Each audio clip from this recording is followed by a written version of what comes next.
Əslində gec-tez İran geri duracaq. Nə mənada? Nə mənada geri duracaq? Yəni bir növ güzəşt addımı atacaq. Ona görə ki, indi kim nə deyir desin, istənilən halda İranla İsrailin hərbi potensialı, hərbi gücü müqayisəyə gəlmir. Özdə niyə? Söhbət təkbətək müqayisədən getmir də. Sözsüz ki, hamı bilir ki, istənilən halda nəinki Amerika Birləşmiş Ştatları, kollektiv qərb əgər Vaşinqton desə, İrana, İsrailə hansı hərbi dəstəyi, hansı hərbi silah desə verəcəklər. Elə kifayət edir Amerika Birləşmiş Ştatlarının özünü verməyə. İkinci, burada məsələ nədir? Mən açığı Talib müəllim dedi, hörmət Talib müəllim dedi. Talib müəllim, amma mən düşünürəm ki, bilirsiniz, indiki siyasətdə o alıb aldatmaq söhbəti vəzi. Bu tək Trumpla bağlı deyil də. Gəlin, hələ Trumpdan əvvəlki bax. Son 20-30 ildə gəlin, baxaq görək, dünyanın aparıcı dövlətləri və rəhbərləri. Hələ Trumpdan qabaqdan danışıram, hələ Trumpdan əvvəldən danışıram.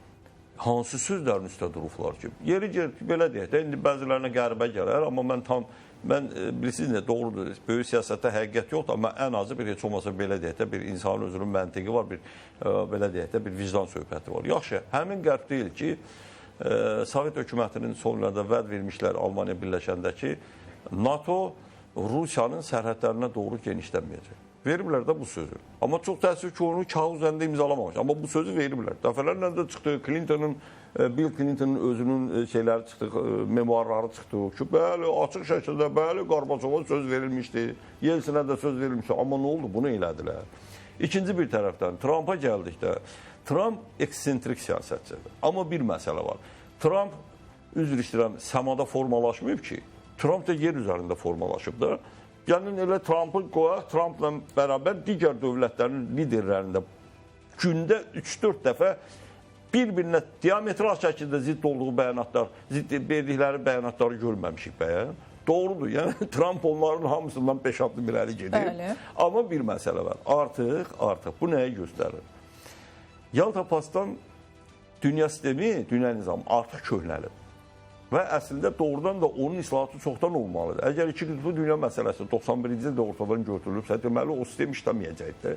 Nəysə uzatdılar, gəldi. İndi yeni dünya nizamı formalaşır və indiki dövrlərdə də son 2-3 illikdə də ümumiyyətlə dövlətin, dünyanın aparıcı liderlərinin bütün davranışlarına baxın, heç bir belə deyək də, hansısa bir dəyərlərə qiymət vermək, öz sözünün sahibi olmaq məsələsi anlayışları ortadan çıxıb və yeri gələndə bunun hamısını siz gətirməyə bağlıdır. Müasir dövr hibrid müharibələr dövrüdür. Hibrid müharibələr də yalançılığı da nəzərdə tutur, dezinformasiyanı da nəzərdə tutur. Əşi bir söz var, yaxşı bir söz var deyir. Mən sözümün sahibiyəm, istəyirəm verəm, istəyirəm geri götürəm. İndi təsəvvür edin ki, nəinki Trump'ın açıqlaması. Açıqlama nədir? Əşi, indi götürürlər, artıq dövlətlər imzaladığı kağızları götürüb, çıxıb turluyurlar ki, imzalamamış olun. Yeri gəlmişkən, Trump'dan əvvəlki dövrdə, məsələn, Amerika Birləşmiş Ştatları strateji silahlarla bağlı iki müqavilədən konkret olaraq çıxmadı. 2020 Ukrayna hadisələri başlananda bu dəqiqə yeri gəlmişəm mən bir məsələni qeyd edim. Bir çoxlarında belə təsəvvür var ki, bu Trump o qədər belə bir hüsn rəğbəti var, alidə olub ki Putinə. Ondan ötürü nə desin? Xeyr, bu dəqiqə Trump'ı əsas düşündürən məqam, qayğılandıran məqam strateji hücum silahları ilə bağlı 3-cü müqavilənin gələn il fevralda başa çatır. Doğrudur. Üzr istəyirəm, Ukrayna münaqişəsi başlayandan birinci Amerika dayandırdı o həmin müqavilənin fəaliyyətini. Sonra Rusiya dayandırdı 2023-cü ildə. Amma bir məsələ var. İstənilən halda formal da olsa hələ ki müqavilə var. İndi bunun üstündə baş sındırırlar. BMT artıq özünə əl qatıb ki, artıq 2026-cı fevralda bu müqavilə qutarandan sonra yeri gəlmişkən həmin müqavilənin ümumiyyətlə çıxması daha çox Rusiya xeyridir. Çünki Rusiya ballistik raketlər məsələsində irəlidədir.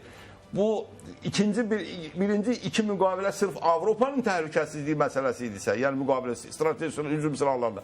Üçüncü müqavilə birbaşa Amerika Birləşmiş Ştatları təhlükəsizliyi. Nəyə gətirmək istəyirəm? Bu biraz haşiyə çıxıb. Demək istədim odur ki, Trump əgər kimsə oturub gözlürdüsə ki, yox, Trump dedi eləməyəcək, yeri gələndə Trump demədi 2 həftə veririk. 2 həftə dedi də, mən imkan verəm. Mətbuat xidməti əslində özü demədi. Lap özü dedi. Özü şənbə və bazar günü üçün dedi.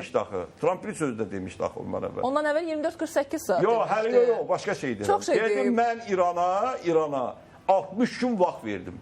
Bəli, İran bizi aldatmaqla boşdur. İndi sabah Trumpa verin sualı, qalib deyəcək ki, onlar bizi 60 gün anlattı, mən sizi 2 həftə anlattım.